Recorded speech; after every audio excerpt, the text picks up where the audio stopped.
Walter Walker injured his legs, and he started calling out Zion Clark, who has no legs and has one MMA bout under his belt.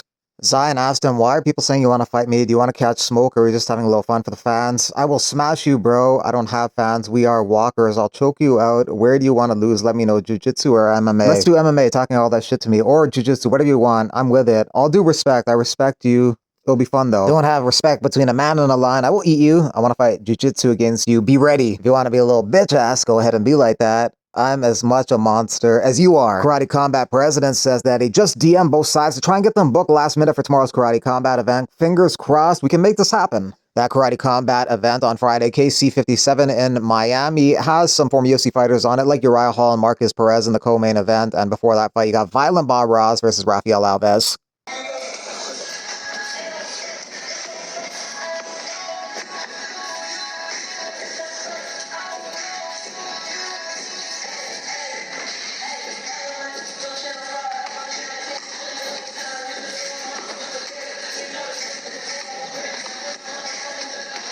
Nice.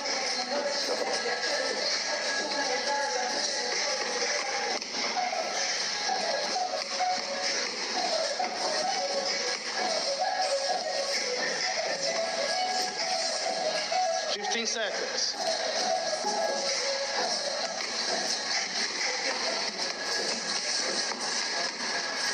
10 seconds.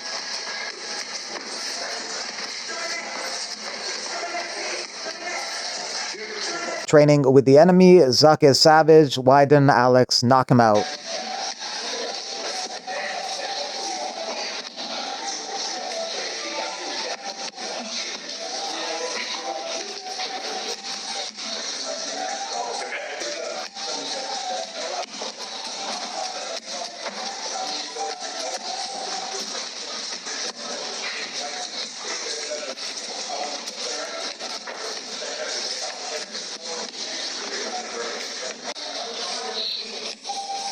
Dominic Cruz got a new podcast coming out on November 4th called Love and War with Dominic Cruz. UFC's not obligated to wipe your ass every day.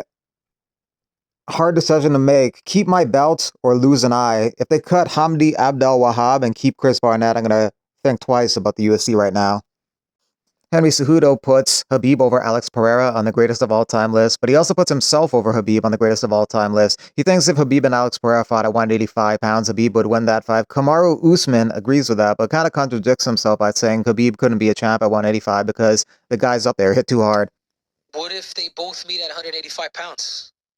Does Khabib, and this is a real question, bro, because I've seen what Khabib's able to do to light heavyweights and heavyweights, bro, with this grappling. You put Alex Pereira and Khabib Nurmagomedov at 185 pounds, and they both make that weight. Who wins tomorrow? Obviously, Khabib Nurmagomedov. I rest my case. Wait, so by your logic, you're saying just because I beat that guy means I have better resume than he does because I beat him? Well, speaking that he goes from 155 pounds, skips 2 weight classes. Why are people calling Terrence Crawford after he skipped 2 weight classes? Why are they putting him on Gold Mountain? Because he's been up there for a while. He just didn't get the recognition. Khabib, and he's never faced defeat. Okay, but I agree with you. He hasn't done enough. He has not done enough. But stylist, I mean, you know what I'm saying? He has not done enough. I've told this to Khabib. Like, I don't want to fight with the dude. You know what I'm saying? But I remember we had a really heated conversation between us because I don't put Khabib in front of me. I really don't. You know, if Khabib would have went up in a couple of 2 weight classes of what he's done, then yeah, bro. Like, you would have to, man, in the fashion that he's done it. But if he could have done a little bit more, bro, I truly do believe that Khabib would be, Khabib would do some amazing things, bro. And I think he would. I think he could stylistically win a title at 185 pounds, even being a 55er. No, because the shots come out. The shots come different. I'm sorry. You get hit by an 85er. You know those guys are cutting from like 215, 220. But you're not. But you're not, bro. But you're not. What do you mean you're not? Do you think Khabib's gonna sit there and strike with the dude? Like, no. You're gonna sit there and strike with him. You're gonna have to engage at some point. Andrew Tate going to be taking on Chase DeMoor in a boxing match in Misfits Boxing December 20th in Dubai. Tate is also named as the company's new CEO. Just over 3 years now, 3 amazing years, we've achieved some incredible accomplishments. When KSI said, I want to box. I said, let's have your own IP. You don't need to work for anyone. Let's create our own IP. I came up with the name Misfits Boxing. I coined the phrase crossover boxing. I put everything together. We had a tremendous run. KSI was fighting 2-3 times a year. And then KSI said, hey, I need a break from boxing. The break was over. It was time for him to fight. He got sick. He hurt his hand. Fair enough. Then it happened a second time and almost sank the ship of Misfits Boxing. And since then, it's been a tweet here, a story there. That's it. He's the CEO. Where's Misfits gonna go from here? It's got to be a two-way street when you have a partnership. And this is a one-way street, and this street is going down. I won't allow Misfits Boxing to go down. But I had a board meeting earlier this morning. And KSI, you are no longer the CEO of Misfits Boxing. You have been relinquished of your duties as CEO. We need a new CEO. A CEO who's going to dedicate their life to this brand. A CEO who's going to fight for this brand in the ring, out the ring. And that CEO is here.